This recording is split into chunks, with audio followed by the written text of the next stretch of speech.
सहारा प्रणाम। सहारा से जुड़े हुए तमाम कर्तव्यज्ञ साथियों का और सहारा से जुड़े हुए तमाम निवेशकर्तागण का एक बार फिर से यथार्थ पर हार्दिक अभिनंदन, स्वागत है। दोस्तों, वर्तमान में सहारा से भी विवाद से हम लोग एक सबक जरूर सीख सकते हैं कि जिस जगह का नमक खाया हो या जहाँ का हमने अन्न खाया हो, उसके बारे में अगर हम वफादार रहें तो क्या होता है और बेवफा निकले तो क्या होता है, इसका एक प्रत्यक्ष उदाहरण आप लोगों के सामने मैं पेश करने वाला हूँ। क्योंकि शुरू से लेके और आज तक 35 साल से ज़्यादा हमको इस संस्था में हो गया, तब से लेके आज तक सहारा के कागज़ के अलावा कोई अन्य संस्था, वित्तीय संस्था का कागज़ भी हमने अपने हाथों में नहीं लिया। ये अपने परिक्षेत्र के लोगों को बड़े ही गर्व से बताने वाली बातें हम लोग किया करते थे और आज भी वही स्थिति है कि कभी भी किसी भी अन्य वित्तीय संस्था का काम करने के उद्देश्य से वो कागज़ हमने पकड़ा नहीं और हमेशा अपनी संस्था के वफादार रहे। लेकिन वहीं पर ऐसी परिस्थितियां भी आई जहां पर बहुत मुश्किल दौर था और बहुत मुश्किल तरीके से लोगों का फेस भी किया, लेकिन उसके बावजूद ईमान इतना मजबूत था कि वहां पर डिगे नहीं। लेकिन इस बीच ऐसी ही परिस्थितियों में हमारे बीच के ऐसे ऐसे वरिष्ठ जो लाखों करोड़ों रुपए इस संस्था से कमाने वाले लोग इस संस्था के साथ में ही बेईमानी करके नमक का कर्ज भूलकर और जहां का अन्न खाया उससे दगा कर कर उस जगह पर पहुंचे जहां पर उनका बेड़ा गर्क हो गया। अभी हाल ही के कुछ लोगों के माध्यम से प्राप्त सूचना के आधार पर उन लोगों के माध्यम से जिन जिन लोगों ने क्लेम किया था उन सबके क्लेम को रिजेक्ट कर दिया गया है और कारण बताया गया है कि लीगल इशू है, इस वजह से इसको एंटरटेन नहीं किया जाएगा। आप सोसाइटी से कांटेक्ट करें, उसका स्क्रीनशॉट आप देख सकते हो स्क्रीन पर। तो वो न घर के रहे न घाट के, उसको कहते तो दूसरे तरीके से हैं, कुत्ता न घर का न घाट का, लेकिन हम सभ्य तरीके से अपनी बातों को रखने के लिए प्रख्यात हैं। इसी वजह से ऐसी चीज़ों को हम लोग अपने ज़बान पर नहीं लाते जिससे कि मुंह खराब हो। किसने क्या किया वो खुद वो देखेंगे, लेकिन हम क्या कर रहे हैं इसके बारे में ज़रूर चर्चा करना चाहिए। और चर्चा ये है कि जब तक हमारे पास कोई असीमित संसाधन नहीं आते भुगतान कराने के लिए, तब तक हमारे पास जो संसाधन है उसका सही तरीके से सदुपयोग किया जाए। आपने देखा होगा कि लगभग मई तक टोटल भुगतान 3500 करोड़ रुपए के लगभग का भुगतान हुआ और इसमें कई सारे लोगों के आगे डिफिशियंसियों का पहाड़ खड़ा है और उसको दूर करने का उनके पास संसाधन नहीं है। क्योंकि झारखंड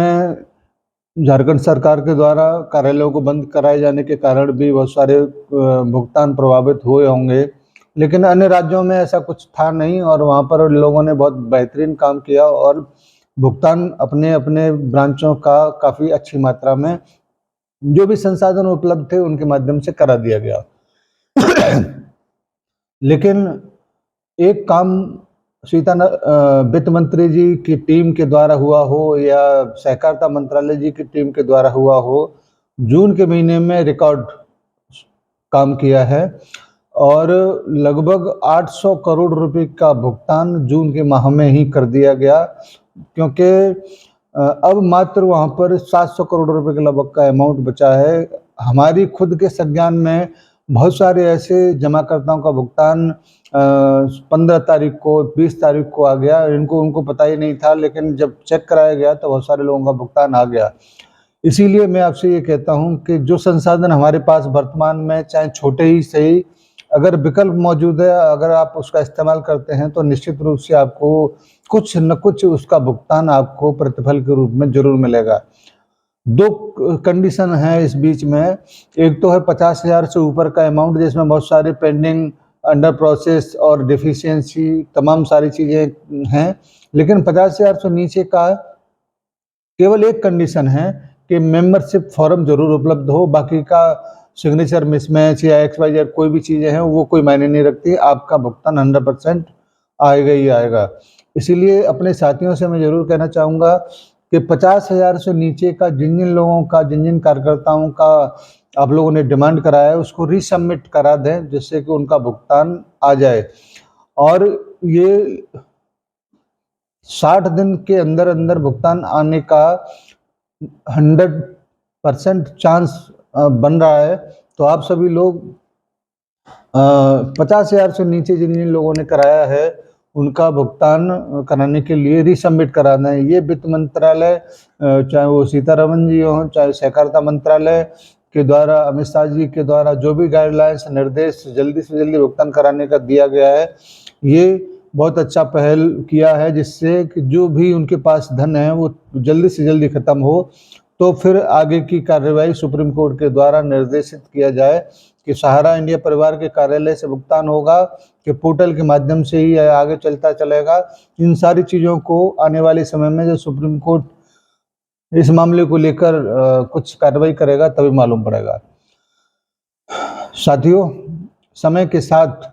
अगर आप नहीं चलेंगे तो पिछड़ जाएंगे। बहुत सारे लोग पोर्टल पर डिमांड नहीं किए, आज वो खाली आते हैं, लेकिन ऐसे लोग जिन्होंने समय के साथ चलकर अपने आप को थोड़ा सा पोर्टल पर ले जाकर काम किया है, वो आज कई करोड़ रुपए का भुगतान करा चुके हैं। ऐसे ही आगे जब जो जैसी भी स्थिति होगी, हम वैसे ही आप लोगों के बीच में अपनी बातों को लेकर आएंगे। बहरहाल आज की डेट में जो कंडीशन है, उस कंडीशन के हिसाब से आप 50,000 से नीचे जितना भी लोगों का पैसा जमा है, ढूंढ कर उसको पोर्टल पर ले जाकर रजिस्ट्रेशन कराते हुए रीसबमिट करा दें, जिससे कि उनके भुगतान को कराया जा सके। जून गुजर चुका, जुलाई का महीना अति महत्वपूर्ण, यानी कि जुलाई का महीना ही नहीं, आने वाले एक क्वार्टर यानी जुलाई, अगस्त, सितंबर सहारा इंडिया परिवार के दृष्टिकोण से देखा जाए तो बहुत महत्वपूर्ण होने जा रहे हैं। और इन तीनों महीनों में कुछ क्रांतिकारी कदम भी उठाए जा सकते हैं, चाहे वो सुप्रीम कोर्ट की तरफ से हो, चाहे वो सहारा की तरफ से हो। हम उसका इंतजार करेंगे और जैसी भी सूचना खबर होगी उसको आपके पास तक ले जाने का, लाने का जरूर कोशिश करेंगे। अगर आपको सूचना टाइम पर चाहिए तो सब्सक्राइबर जरूर करिएगा, और अगर अच्छा कोई टॉपिक लगता है तो लाइक भी करिएगा, क्योंकि ये सब करने के पीछे जो है वो है हमारे तमाम लोगों के बीच में ज़्यादा से ज़्यादा लोगों तक यूट्यूब रिकमेंड करता है, और उद्देश्य यही है कि ज़्यादा से ज़्यादा कार्यकर्ताओं तक, जमाकर्ताओं तक संस्थागत जानकारी सही ठीक तरीके से पहुंचे, कोई भी भ्रम भ्रांतियों का शिकार न हो, ये उद्देश्य है। और ऐसा हम पिछले कई वर्षों से करते चले आ रहे हैं। उम्मीद है कि आप लोगों को सहयोग मिलता होगा और आगे भी मिलता रहेगा, और तब तक मिलेगा जब तक कि आपका भुगतान ना हो जाए। धन्यवाद सभी को आज की छोटी सी बैठक के लिए, सादर सारा प्रणाम। मैं एक शब्द इस्तेमाल करना चाहता हूं, चैलेंज। उसको व्यक्तिगत मत लीजिएगा आप। मेरा चैलेंज ये है, अगर 32 साल में सहारा ने एक भी ऐसा काम किया हो जो कानून के खिलाफ, लॉ ऑफ द लैंड के खिलाफ हो, 1 रुपया का अगर 2 नंबर का धंधा किया हो, एक भी ऐसा काम किया जो वो क्या कहते हैं, सरकारी तंत्र में जाके वो पैसा खिला के और वो लाइसेंसिंग करके कोई काम किया हो उल्टा पुल्टा, एक भी ऐसा काम किया हो जो समाज और देश के प्रति गलत है, एक भी ऐसा काम किया हो जो जो जो मतलब जो